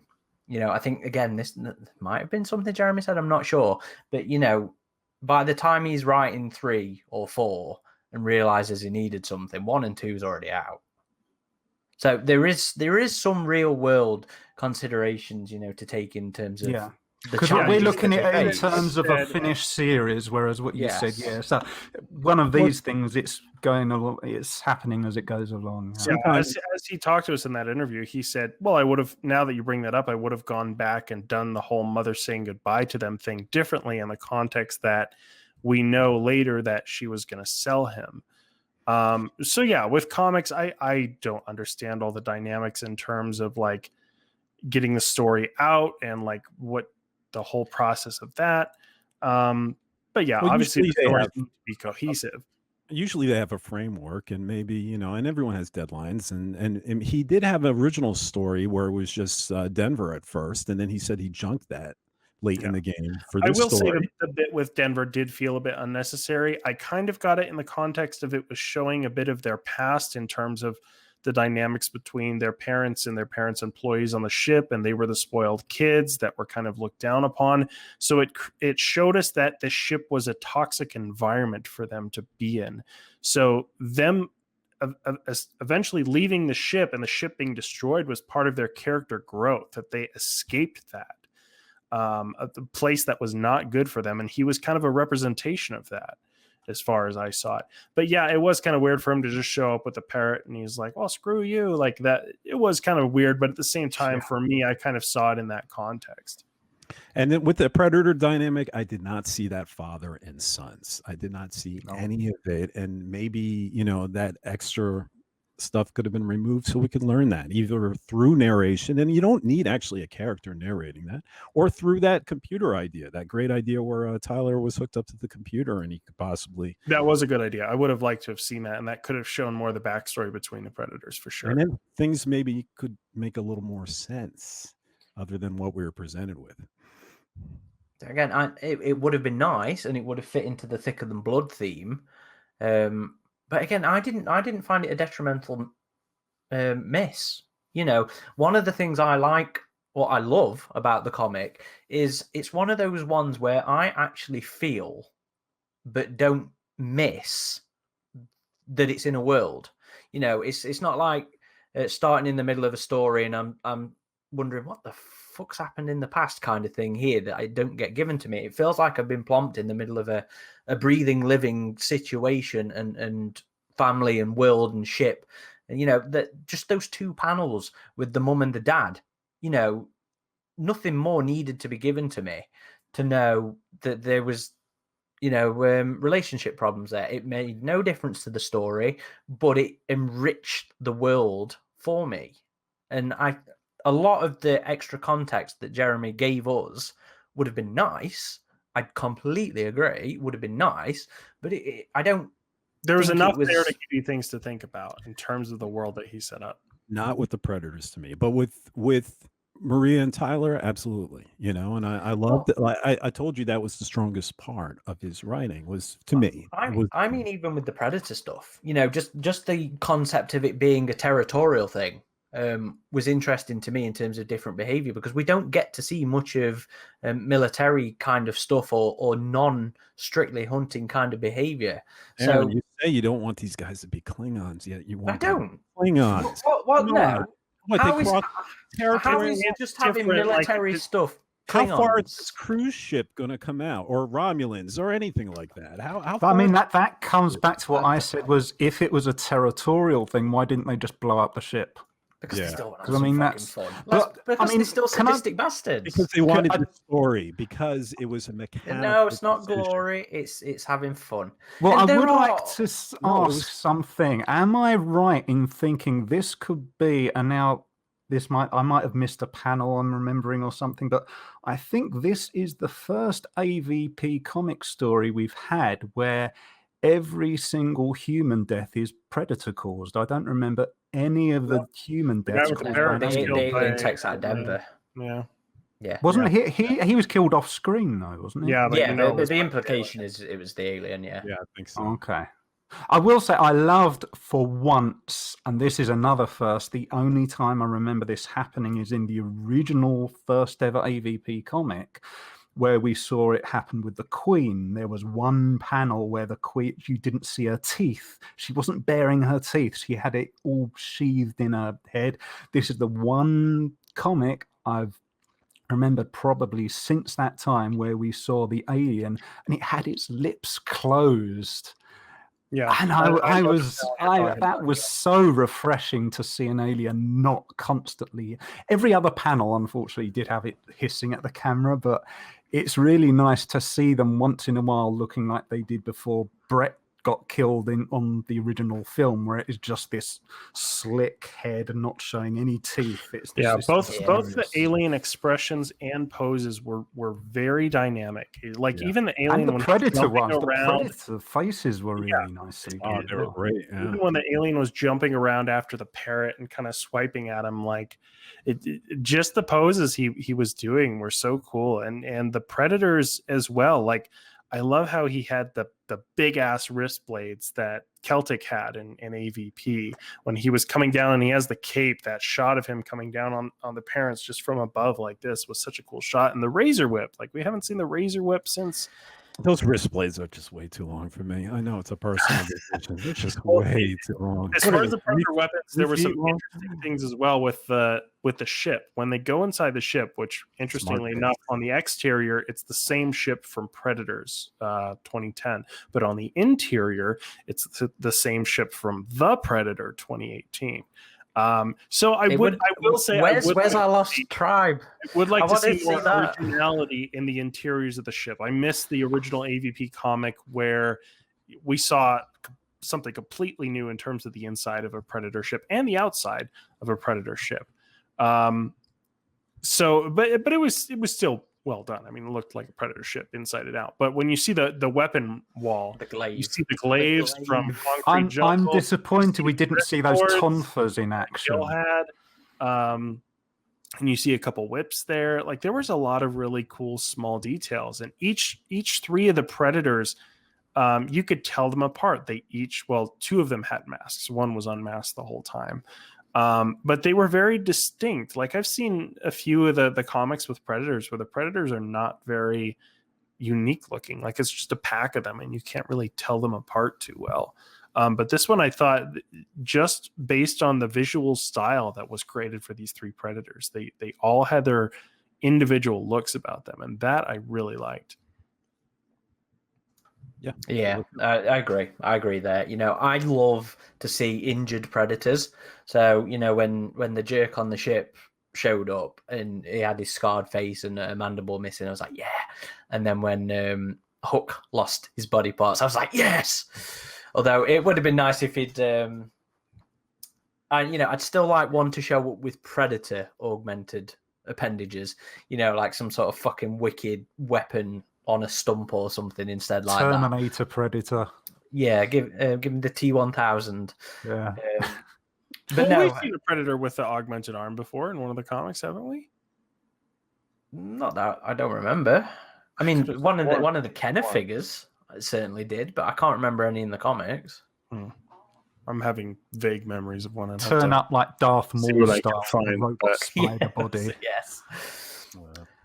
But But you know, fantastic though, and it would have been nice to have seen a lost Predator interior. I miss that so much. I really do. I agree. I was playing Classic again recently, and even like the little moments with their weird fucking spider ship thing that they have in the hangar. You know, that was Lost Tribe Internals, and I'm like, I just want to see these again.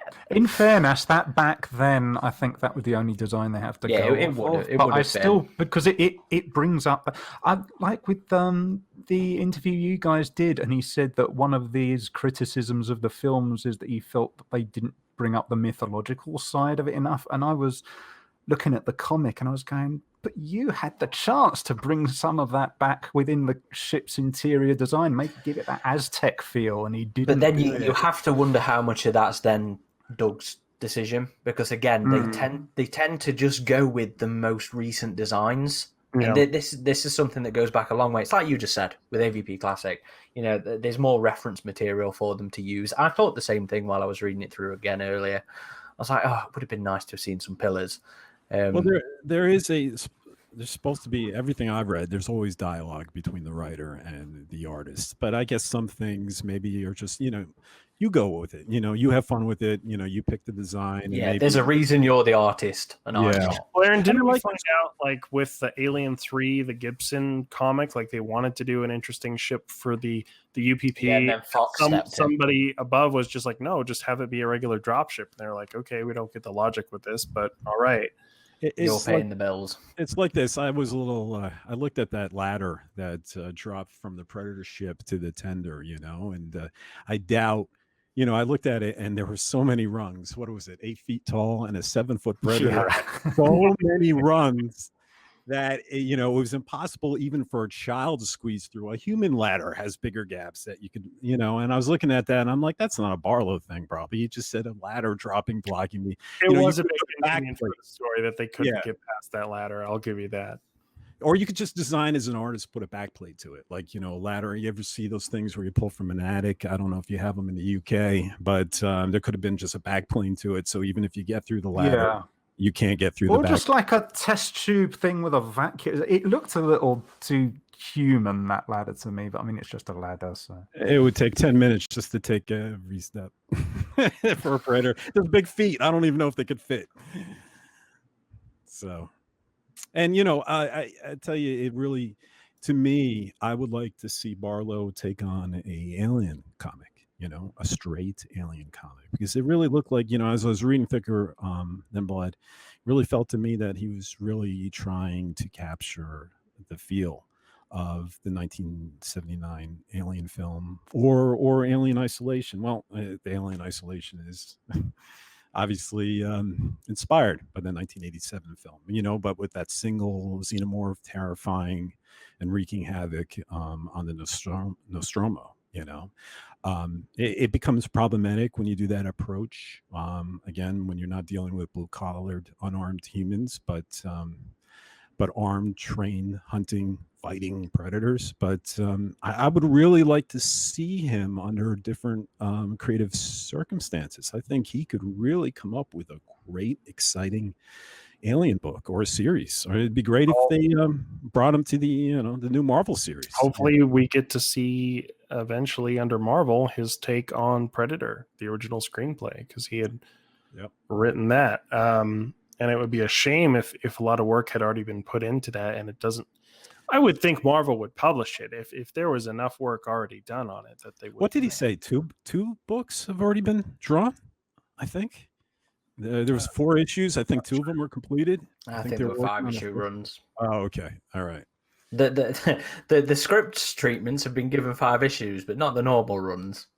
It'd be interesting to see how the longer format stuff actually works with Marvel. You know, with I know it's tangent in here, but you know, with Dark Horse, the longer runs haven't been as successful. Well, haven't been as satisfying. Gonna put her down, I think.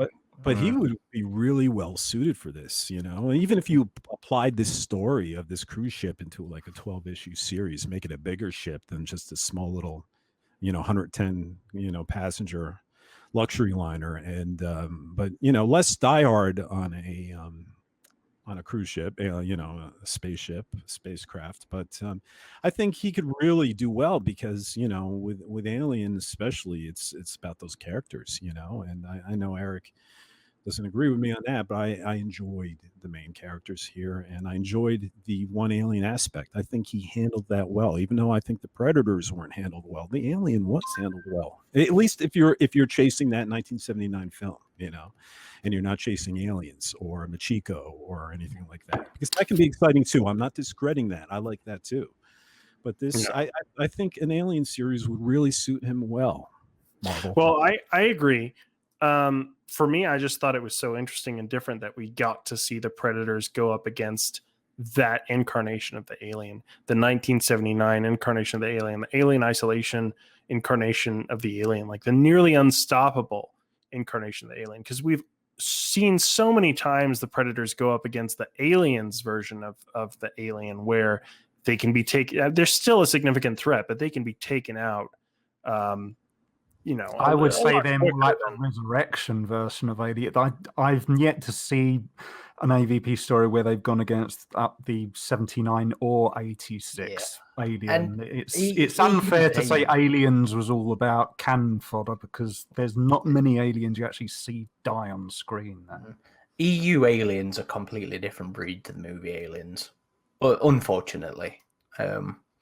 And I think Alien is more unstoppable based on circumstance, not just people being unarmed, but the shadows and knowing when to strike, not striking when like the whole crew on the Nostromo are together, but waiting until one's, that it's not unstoppable. It's crafty, and dangerous, And, but to what you were saying about this needing to be longer, I agree.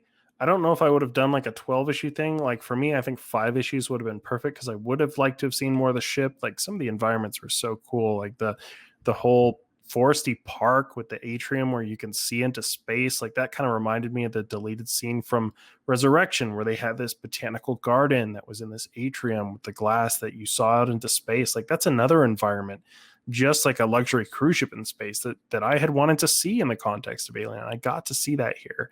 So am I perhaps overlooking some issues with the story and it not being fleshed out enough in terms of what's actually presented on the pages, because there were things I wanted to see that I got to see? Maybe, yeah. But this story just, it did it for me. And Aaron, I think it did it for you too. And this is just how it's going to be sometimes. We're not always going to agree in terms of the things we like or the things we dislike in these franchises. And that's part of what, makes fandom interesting, is we can have these debates and these discussions. And well, I'm seeing it from this perspective and I'm seeing it from this perspective. It's the same thing with the Alien prequels, Aaron. Like if we go back and listen to the reviews we had on that, like we had disagreements in terms of like how we felt about the story with that. And that's natural for me. And I suspect for you as well, Aaron, this was like one of the best AvP comics. And it didn't do it for you guys. I'm sorry I didn't do it for you guys. And I hear where you're coming from on your issues. And I get that. Like, I understand your perspective. And it's totally cool. Adam's a lot more diplomatic than I would be. It was like, I think I was joking with AJ earlier. There's, before we were recording, there's just certain things, certain opinions where I'm just like, no, fuck off. and for me, this is one of them. I'd ask a face hugger to strangle you, but it's off your shoulder. It's all right. Eric has them too. Isolation's too hard for him because the alien cheats. He doesn't like John Wick. When I read that stuff, I'm just like, no, Eric, fuck off. And you're wrong. You're just wrong. You're just wrong. Not like, gentlemen. It's gentlemen, like, no, I love John Wick and I love Alien Isolation, but I do not love this book. I just pulled it up on Comic Roundup and we got good reviews and bad. Comic Roundup is like a Rotten Tomatoes. They only reviewed the first 2 issues and combined them because they don't do the graphic novels. And right now it's sitting with 10 ratings, critical ratings at a 6.8. So I think you're going to get your highs. That's an average, obviously. So you're going to get your highs and you're going to get your lows. And it's not going to be a tasty feast for everyone. And it's not going to be frustrating for everyone. So I personally encourage everyone to check it out. I mean, just for the fact we hardly get Alien versus Predator content. But and maybe you'll be happy with it. I wasn't. You know what? If you're like I said before, if you're strictly a Predator fan, I'd recommend you stay away. And if you're strictly an Alien fan, jump Disagree on that one. I thought the Predators were badass in this I know. This is just me. But you know, it's obviously not going to please everyone, but I'm happy, you know, it exists. I hope we get more AvP comics. I really do. Oh, we will. Under Marvel.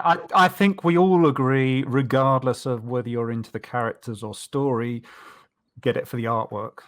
Yeah, definitely. We all agree with that. Definitely. Some of the strongest artwork in the series. It will be harder to find, and that's kind of a messed up thing with Dark Horse not getting the license. Like, they released this in, I think, the first week of December, so they literally had less than a month that they were able to publish this. I wanted to buy the digital version of the paperback. I couldn't get it because I was too late. Like, I went on the Dark Horse digital website and I was like, we're unable to sell Alien and Predator comics digitally now. So if you want this, I would jump on it. I would go to Amazon or go to thingsfromanotherworld.com or whatever your comic retailer that has this would be, and I would get it, because who knows how long it will be before Marvel reprints it or you will be able to find it. And that goes with Predator Hunters 3 as well. Yeah. All the recent You can ignore Hunters 3. That's fine. You don't need that one. No, Hunters. Okay, we won't get into that too much. But that's the next episode. Yeah, I had some strong points. I think strong. The first half was good, and then it fell completely. Yeah, it doesn't. Can I say the covers? Awesome, all of them. I love the covers for this series. Yeah, yeah. You get them inside, don't you? Yeah, I love the one where the alien is curled up upside down and holding the Predator head. I love the one in the front that has the targeting reticule on the alien, and it has the kid aiming the gun and the targeting reticule. Like, the art is so good for the covers for me. Yeah, they really knocked it out visually with this one. It was brilliant.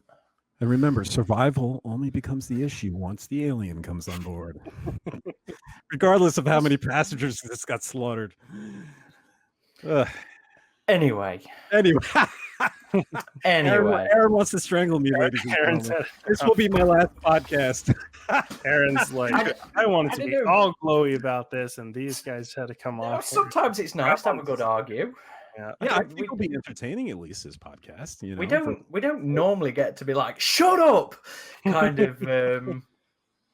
Actually, this is what Aaron deserves, because Aaron was enjoying way too much our argument about ADI predators, Adam. When you and I went back and forth, I could see Aaron smiling and enjoying the carnage. Yeah. So, now he's involved.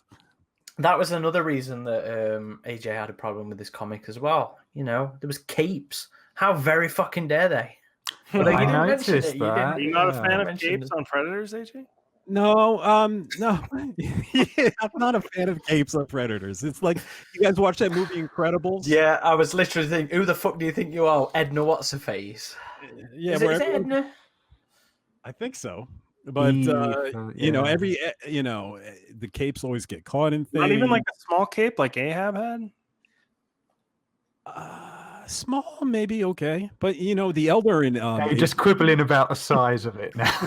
Now it's just getting nitpicked. Well, the elder in AvP the movie, that thing dragged on the ground. Like, I don't know. Like, they're drama queens. It's just for dramatic flair. Come on. But you know what? I'm not. Capes is the least of my problem. I know. I just wanted to bring it up because I saw you arguing about it recently, and I was just like, yeah. And all three of them don't wear capes. They were drawn badass, So that's why I even look at the cape and I go, whatever, it's AvP, and he's trying to stay consistent with the first movie. Did you like the mask designs, at least? Yeah. Oh, they were great. Everything was great. That's why I would give this book a 10. Visually. visually, artistically, it was wonderful. The alien and the predators were fantastically drawn. I mean, I would love to see that Lost Predator ship, but that's just a choice. He did a wonderful job with a, it was great. Some artists, they're really great with the up close and the characters in the panels, and then he sometimes ignored the background where you get that little gray background. That's kind of why I like Rain in this, because Rain tends to put texture in kind of into the colors, so it gives it like a sort of sense of shadow and a mixture of light, so it doesn't it's why I'm always funny about the older comics. I hate a lot of coloring in the older comics, especially background stuff, because it's just flat. It's just, and that's why we really wanted that recolor of the original AvP comic that we only got one issue of when the game came out in 2010, because it brought the comic like to life in a modern context so well. Because the coloring in the original Aliens versus Predator comic series does not do the comic justice, and that really showed that. Well, that was an argument we had in our episode as well. Anyway, if you remember, because the coloring that you tend to get in most of them is that digital thing that Dark Horse did for a while, whereas I really like the watercoloring of the actual original print of the series rather than the Dark Horse digital or whatever the fuck that was called. I can't remember. But what's great about these backgrounds is most of it isn't just that one color backdrop. They're actually drawn. They're fleshed out. You see the spaceship interior all the time, and I would say maybe looking through it now 95% of the time.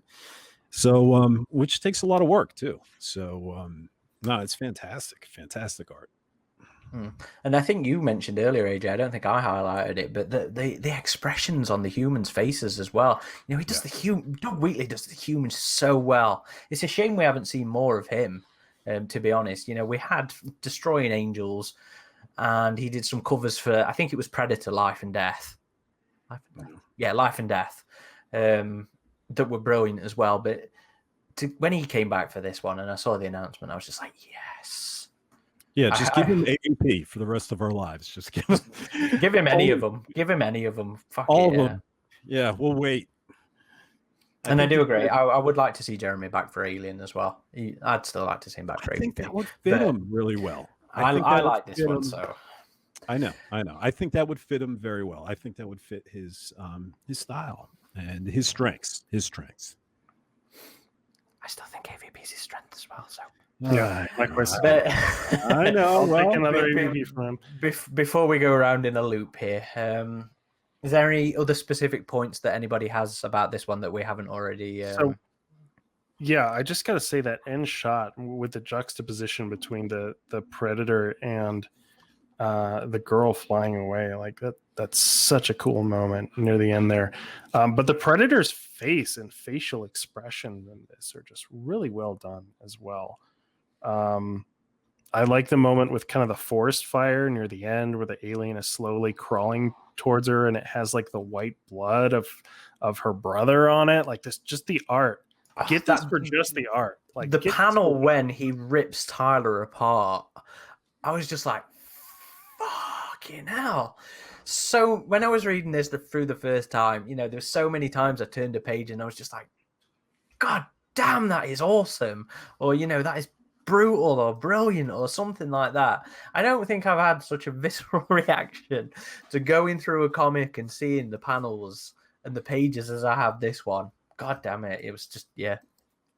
But please, Disney, if you're listening, this is not what we want on TV. We don't want kids. No, we don't want the kids. Shut up, AJ. The kid.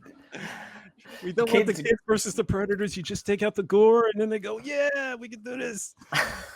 It depends entirely on context.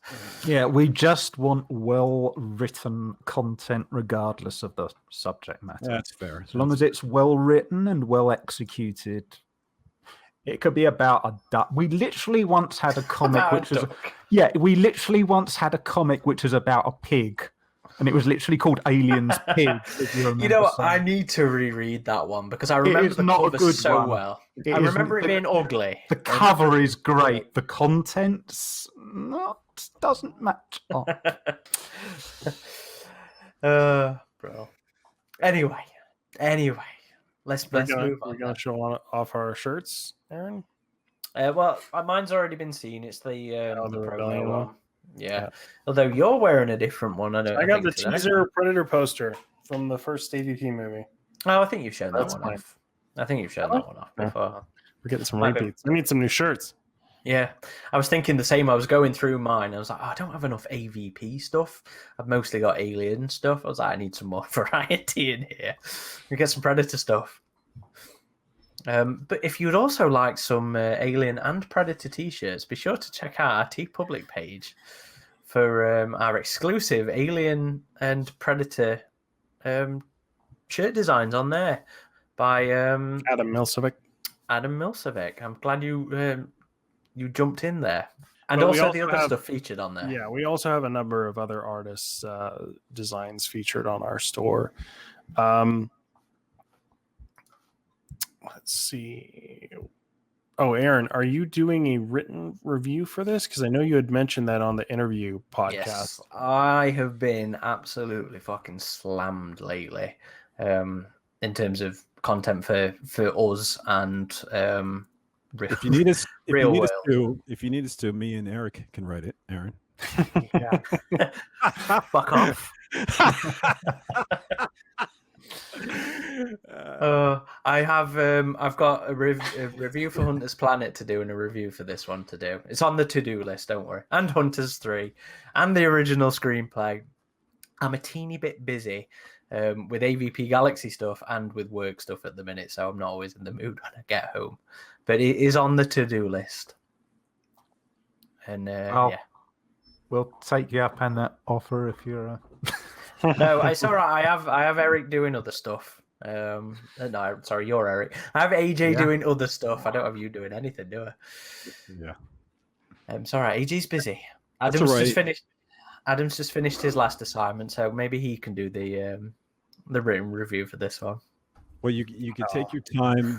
You can take your time. You were more glowy about this than I was, even, Aaron, and I was. So I want to see your written words on it. It will come. It will come.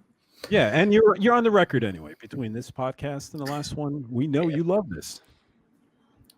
It's a 9, baby. 9. 10 out of 10 for artwork, always though. Yeah. And this is bittersweet. This is the last Alien versus Predator comic from Dark Horse, and we'll see what Marvel has up their sleeve. Aaron, are we doing the original screenplay for Alien? Yeah, we'll do Hunters 3. We'll do original screenplay as well. Yeah. We know they announced Alien versus Predator, right? When Marvel that was part of their press release.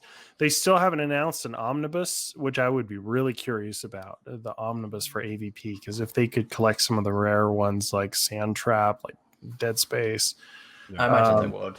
Yeah, because that's what they've been doing with the Alien and Predator omnibus ones, is having a lot of Alien more than Predator. I don't think there's really been anything that was like holy shit kind of thing in the Predator announcement, and that only really just came recently anyway. So I think an AvP one's probably not too far off. They did leave a nice little time between announcements. Yeah. Right. So yeah, we are intending to do podcasts on Hunters 3 and the original screenplay. I don't really know how we're looking in terms of scheduling at the minute, so I'm not going to promise what's up next after this episode, but they will be coming. We will be doing them. Socials. You can find us on all the major socials, which is Facebook, Twitter, Instagram, YouTube. If you search Alien versus Predator Galaxy or AvP Galaxy, you're sure to find us. Or you can visit our website, which is www.avpgalaxy.net. And if you want to follow me personally on Twitter, I'm @_Corporal Hicks. If you'd like to follow me personally, it's @Ridgetop21 on both Twitter and Instagram. You can follow me on Twitter @FN Voodoo Magic. You know I hate to shill on these things, but I would just like to remind people that if you are listening to us on a platform that has options for ratings and reviews, please do leave us ratings and reviews on the podcasts, particularly iTunes. It helps our visibility for other people, and it is very much appreciated. Yeah, so I guess that's everything. This has been Corporal Hicks. And Ridgetop? And Voodoo Magic? Xenomorphine? Are you looking at me? God damn it! Why did you get to do it? Why did you get to do it? Son of a bitch. All right, are we redoing this? Yeah, No, let's redo it. No, let's just redo it. Let's just No, redo that it can so be we it. can have two takes. No, that can be it. I just want to let you know I'm looking at you.